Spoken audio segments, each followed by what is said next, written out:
또 곡을 합니다. 그런데 어떻다고 합니까?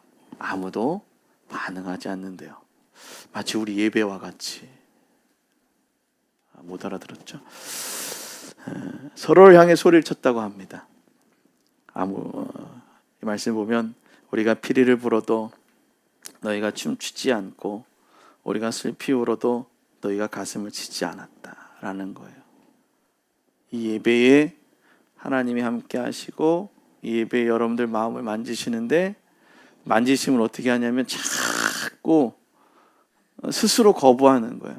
난 창피한데 이렇게 하기 싫은데 근데 하나님이 어떻게 한다고요? 그 하나님의 사인에 순종하라는 거예요. 자, 오늘 말씀을 보면 2000년 전 팔레스타인 장터의 풍경입니다. 2000년 전의 팔레스타인 장터. 예나 지금이나 장터는 그렇게 아이들이 많이 있었던 곳인 것 같아요. 이 장면을 보면 낯설어 보이지 않습니다. 아무리 좋은 소식이 들려와도 마음을 열지 않고 아무리 진지한 부름이 있어도 움직이지 않는 그런 모습이 그 장터에 있었다라는 거예요. 그 시대상이다라는 거죠. 그런데 그 움직이는 모습이 우리에게도 있지 않는가라는 겁니다. 예수님께서 비유로 우리가 사는 세대를 향해도 말씀하고 계시는 거예요. 지금 이 세대를 향해서. 그래서 뭐라고 얘기합니까? 이 세대를 무엇으로 비유할까? 오늘 예수님은 말씀 속에 한탄한 마음으로 이 세대를 뭐라고 얘기해야지 니들이 좀 들어 먹을 건가? 라는 거예요. 그 한탄 너머에는 우리가 반드시 들어야 할 하나님의 음성이 있어요. 하나님의 음성은 들어야 되는 거예요. 아멘. 하나님의 음성은 들려질 때 들어야 하는 줄로 믿으시길 바랍니다. 오늘 보면 11장을 보면 갈릴리의 여러 성읍에서 예수님이 권능을 베풀었죠. 그런데 그 권능이 놀랍게 나타났는데 사람들이 어떻게 했어요? 회개하지 않고 돌아서지 않았다라는 거예요. 세례 요한은 감옥에 갇혀 있었고요. 헤롯 안티파스라고 하는 권력은 갈릴리를 짓누르고 있었습니다. 바리새인의 율법학자들은 성전 권위를 독점한 채 백성들을 위해 군림했다라는 거예요. 백성들은요, 세금의 무게, 율법의 무게, 그리고 우리는 자격 없다는 내면의 그 무게까지 지며 무거워했었던 때입니다. 그러니까 얼마나 많은 짓누름으로 살아가고 있냐라는 거예요. 예수님은 그래서 삶의 무거워하는 그 백성을 보시며 이 말씀을 하셨어요. 16절부터 17절까지의 말씀 한번 보도록 하겠습니다. 16절 17절입니다. 시작.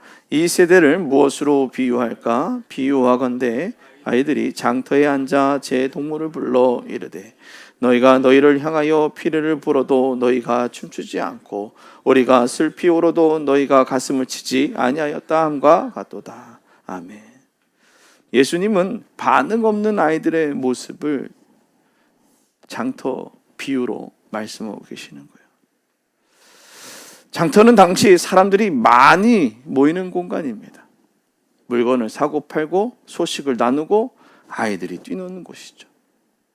그 장터에서 아이들이 놀이를 제안하고 있어요. 어떤 놀이입니까? 기쁨의 피리를 불렀을 때 야, 내가 피리를 부르니까 너도 춤을 춰야지. 또 슬픈 곡을 하는 놀이들이 하는데 너는 왜 곡을 안 하니? 라고 하면서 서로를 향해서 뭐 하고 있다고요? 너희는 왜 반응하지 않니? 라고 말하고 있냐는 거예요. 할렐루야. 왜 반응하지 않냐라고 오늘 여기서 말하고 있는 거예요. 주님이 여러분들에게 수없는 사인을 보내는데 뭐 하지 않는다고요? 반응하지 않는다라는 겁니다. 그래서 기쁨도 슬픔도 통하지 않는 자들, 그들을 이 세대라고 말하고 있는 거예요. 철저한 무관심 속에 살아가고 있는 이들. 세상이 우리를 철저하게 무관심하게 만들어 버리잖아요. 자, 여러분 죽어가는 사람을 살리기 위해서 CPR을 합니다.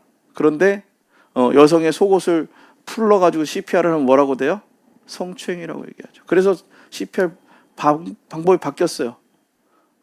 속옷을 탈의하지 않고도 하고, 왜 CPR에 속옷을 탈의해야 되냐면 안에 있는 그 철 때문에 잘못해가지고선 그 CPR 제세동기를 썼을 때 큰일이 날 수가 있어요. 그래서 풀이를 풀어가지고선 하라고 하는데, 어쨌든 간에 이런 그 무관심을 하게 만드는 거예요. 우리가 선하게 다가갔을 때 그것을 이용하는 세대, 철저하게 사람들끼리 무관심하는 세대를 살아간다라는 것입니다.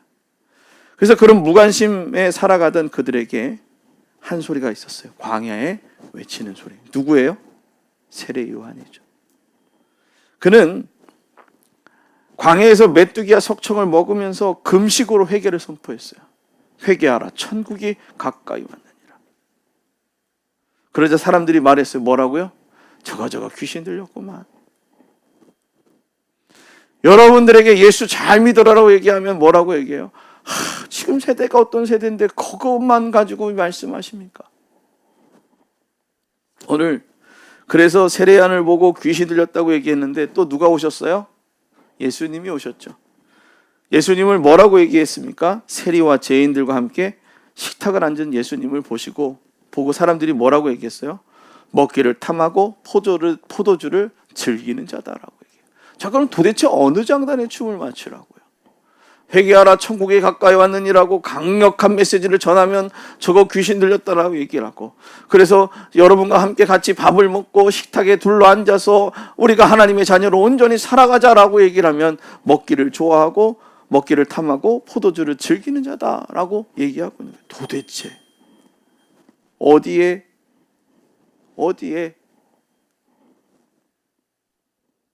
둬야 되냐는 거예요.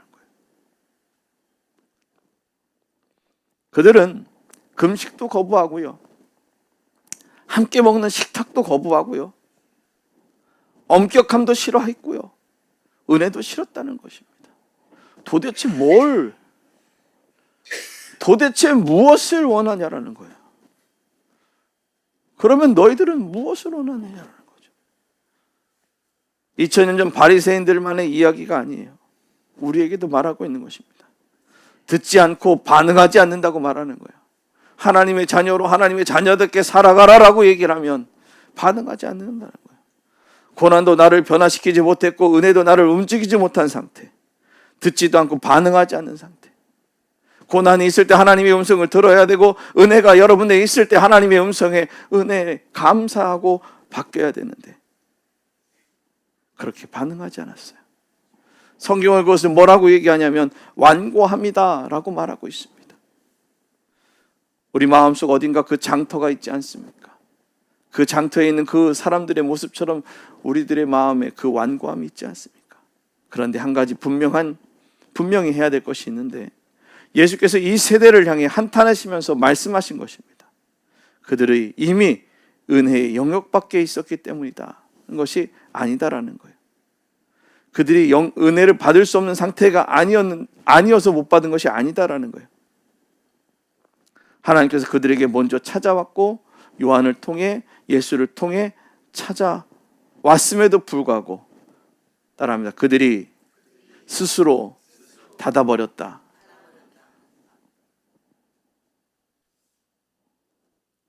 완고함을 지적하셨던 그 예수님의 시선이 이제 거부하는 자들이 아니라 거부를 당한 자들로 움직이게 되는 것이에요. 거부를 당한 거예요.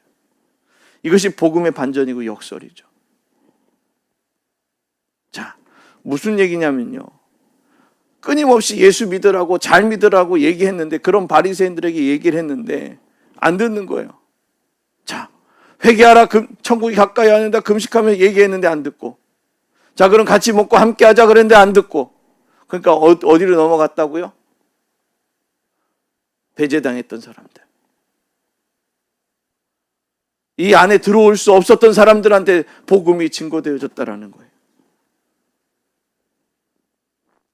오늘 본문은 11장 19절에 이렇게 얘기해요. 지혜는 그 행하는 일로 인하여 옳다함을 얻느니라. 예수께서 비난을 맞서서 논쟁하지 않았어요. 그래요, 논쟁할 필요가 있겠습니까?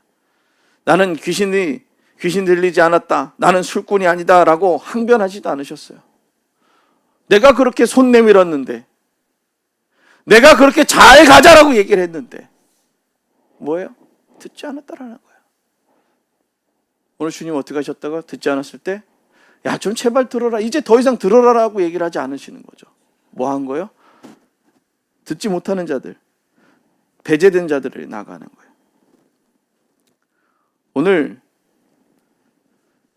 지혜는 결국 그들의 열매로 증명된다라고 말씀하고 있어요.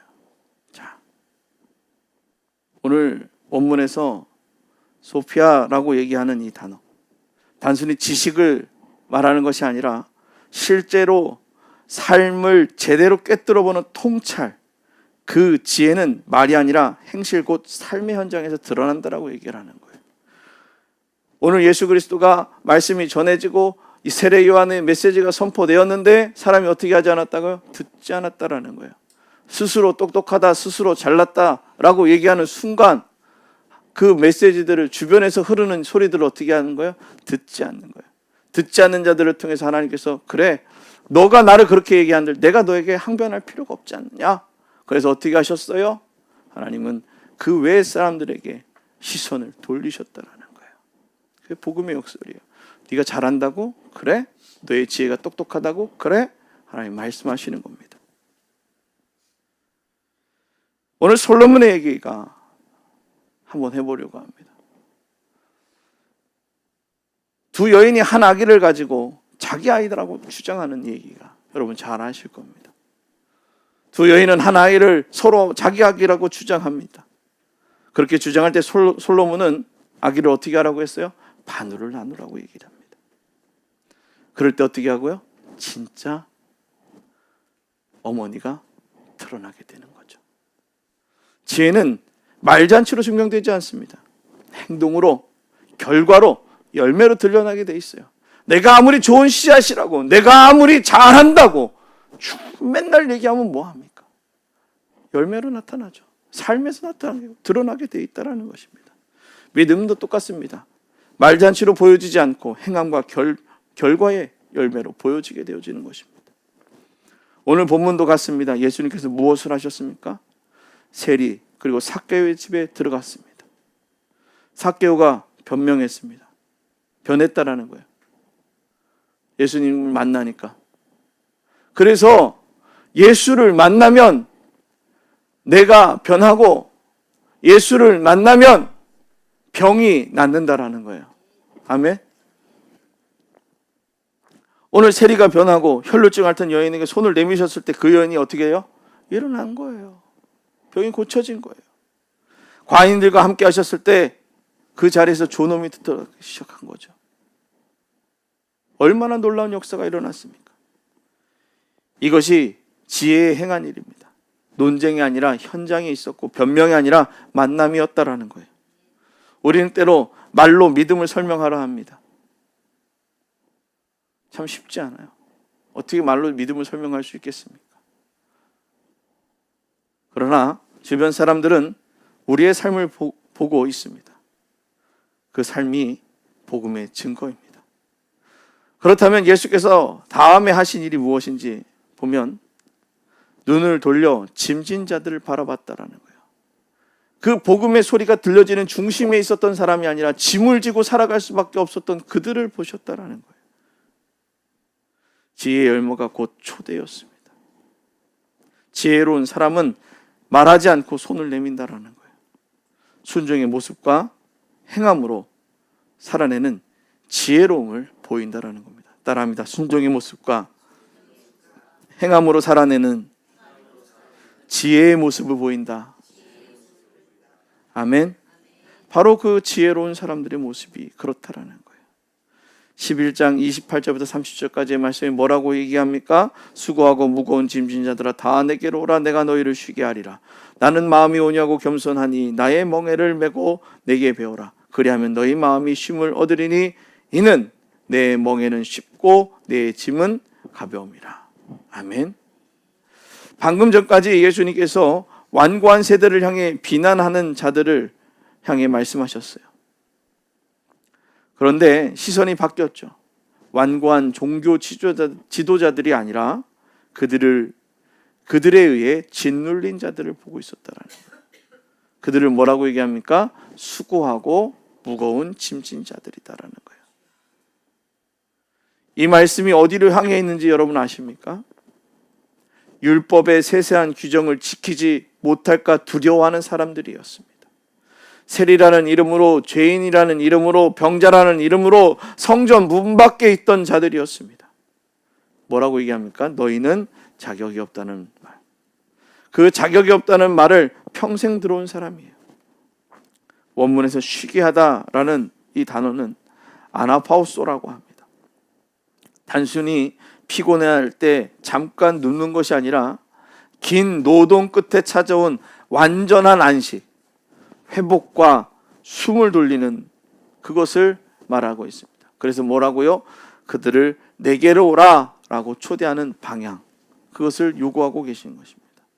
무릎을 꿇는 것, 손을 내미는 것, 한 걸음을 내딛는 것, 그 작은 움직임이 바로 필요하다라는 것입니다. 그래서 뭐라고 말합니까? 나의 멍에를 메라. 멍에는 짐을 지기 위한 도구가 아닙니다. 예수님께서는 짐을 없애준다고 하지 않으셨고 함께 매자고 말씀하셨습니다. 여러분, 멍에 뭔지 아시죠? 아세요? 모르시는 분들도 있죠. 멍에가 뭔지 모르시죠? 소를 쟁기질을 하는 걸 봤어야지 알지. 그렇죠? 소가 서로 이렇게 나란히 힘을 분배해서 갈 수 있게끔 서로 이렇게 멍에를 같이 매게 합니다. 이것도 멍에예요. 누가 함께 하신다고요? 하나님이요.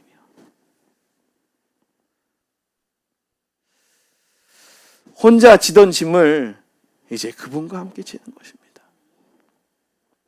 그 멍에가 쉽고 가벼운 것은 짐이라서가 아니라 함께 지시는 분이 계시기 때문입니다. 요즘 저녁 때 저수지에 맨날 갑니다. 특히 월수금은 꼭 가요. 힘 빼야 될 리가 있거든요. 엄마가 좀 편하죠. 가면 이제 현승이가 요즘 철봉에 푹 빠졌어요. 장갑도 사달라 그래. 장갑도 사줬고요. 한대요. 자꾸선 이러고 올라가요. 얼마나 이렇게 트위스트를 하면서 올라가는지. 아빠 뭐 해보래요. 그래. 이렇게 올라가. 어떻게 올라가네요. 잡아봐. 어떻게 하냐면 힘을 줘. 끝까지 줘. 끝까지 줘. 그래서 제가 어떻게 해주냐면 뒤에서 살짝 올려주죠. 여러분, 헬스 트레이너가 옆에서 뭐 해주는지 아세요? 자, 이걸 들을 때 이 사람이 같이 들어주긴 하지만 온 힘을 들어주지 않는 거예요. 같이 들어줘요. 멍에를 매주는 거예요. 같이 들어주는 거예요. 그러니까 올라갔어. 여러분 믿음도 똑같다라는 거예요. 여러분 삶도 똑같다라는 거예요. 여러분을 혼자 내버려 두지 않으시고 하나님을 온전히 믿고 그 멍에를 함께 지고 가는 자들에게 하나님이 같이 역사하신다라는 거예요. 그래서 우리는 함께 지시는 분이 계시기 때문에, 함께 지고 가시는 분이 계시기 때문에 우리는 괜찮다라는 거예요. 그래서 가벼워진다라는 거죠. 오늘 우리에게 들려지는 말씀은 무엇입니까? 여러분들에게 지금 들려지는 메시지는 뭐예요? 저는 그거였죠. 여러분들에게, 여러분 한 사람 한 사람에게 제가 나열했던 설교의 내용들 중에서 한 가지가 들려질 거예요. 그것이 뭘까요? 예수님은 짐을 없애주겠다 하지 않으셨어요. 그런데 뭐라고 말씀하셨어요? 가볍다. 같은 짐이 가벼워질 수 있습니까? 그 비밀을 말씀드릴게요. 오늘 본문에는 두 종류의 사람이 나옵니다. 어떤 노래에도 반응하지 않는 사람이 있었어요. 그들은 요한도 거부하고 누구도 거부했어요? 예수님도 거부했습니다. 그런데 중요한 것은 하나님은 먼저 찾아오셨다라는 거예요. 누구를 보내셨고요? 요한을 보내셨고 예수님을 보내셨다라는 겁니다. 그들은 어떻게 했어요? 스스로 문을 닫아버렸다라는 거예요. 예수님도 왔고 요한도 왔는데 스스로 문을 닫아버렸어요. 그리고 완고함이 그 은총을, 그 은혜를 막아버렸다라는 것입니다. 또 무거운 짐을 지고 있는 자들이 있었다라는 것이죠. 그런데 거부한 것이 아니라, 무거운 짐을 지고 있는 사람들이 그 예수님을, 요한을 거부한 것이 아니라 거부당한 자들이었다라는 겁니다. 자격이 없다고 밀려난 자들이 있었다라는 것이죠. 오늘 예수님은 전자에게 경고를, 후자에게는 초대를 건네셨습니다. 그러나 이 두 자리가 완전히 다른 사람의 이야기는 아닙니다. 우리 안에 두 자리가 함께 있을 수 있기 때문입니다. 어떤 날에는 피리 소리에 귀를 닫고 어떤 날은 짐 아래 쓰러져 있습니다. 이 설교를 듣고 계신 여러분 중에서도 여러분은 어느 자리에 앉아 서 계십니까? 오랫동안 마음이 닫혀 있지는 않습니까? 아니면 아무도 알려주지 않는 무거운 짐을 혼자 지며 걸어가고 계십니까? 예수님은 두 자리를 모두 알고 계십니다. 그리고 오늘 같은 말씀을 하고 계시죠. 갈보리 언덕에서 예수님께서 십자가를 지셨습니다. 바로 그 십자가가 그분의 멍에였습니다. 그분은 그 자리에서 혼자 짐을 지셨습니다. 우리가 영원히 그것을 지지 않아도 되도록, 우리가 영원히 지지 않도록 수고하고 무거운 짐진 자들을 쉬게 하기 위해 가장 무거운 짐을 그분이 지셨다라는 겁니다. 죄의 무게, 수치의 무게, 죽음의 무게, 그 전부를 십자가 위에서 홀로 감당하셨습니다. 그리고 사흘 만에 부활하셨고 빈 무덤으로 선포합니다. 그 짐은 영원하지 않고 죽음도 수치도 무거운 멍에도 마지막 말이 아니라고. 그래서 이제 우리가 그분과 함께 매는 멍에는 다르다라는 거예요. 누구와? 그분과 함께 매는 멍에, 예수님과 함께 매는 멍에, 그 멍에는 다르다라는 겁니다. 죄의 무게가 아니라 십자가와 부활로 이기신 그분과 함께 걸어가는 제자의 길, 바로 우리가 가는 그 길이 무슨 길이라고요? 제자의 길이라는 것입니다. 그래서 우리는 제자의 길을 걸어가는 것입니다. 우리 옆에 있는 분하고 고백합시다. 우리는 제자의 길을 걸어가는 것입니다. 옆에 있는 분하고, 당신은 제자의 길을 걸어가는 것입니다. 아멘. 여러분들은 제자의 길을 걸어가는 거예요. 저도 제자의 길을 가는 것이죠. 그 길이 쉽고 가벼운 것은 앞서 가신 분이 이미 가장 무거운 것을 지셨기 때문입니다. 오늘 이 자리에서 예수 그리스도의 이름으로 선포합니다. 여러분이 오랫동안 혼자 지고 온 그 짐, 그분이 알고 계십니다. 이 자리에서 그 짐을 내려놓으십시오. 내게로 하신 그분 앞에 두 손을 펴고 수고하고 무거운 짐진 자라 다 내게로 오라 하신, 그리고 내가 너희를 쉬게 하라라 말씀하신 그 하나님의 음성, 그 음성 앞에 순종하시길 바랍니다.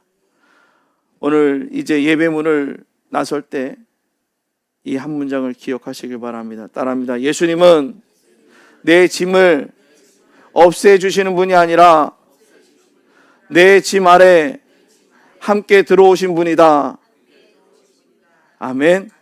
지금 이 말씀을 마음에 담고 일주일 동안 승리하며 나아가기를 주님을 축원합니다. 기도합니다.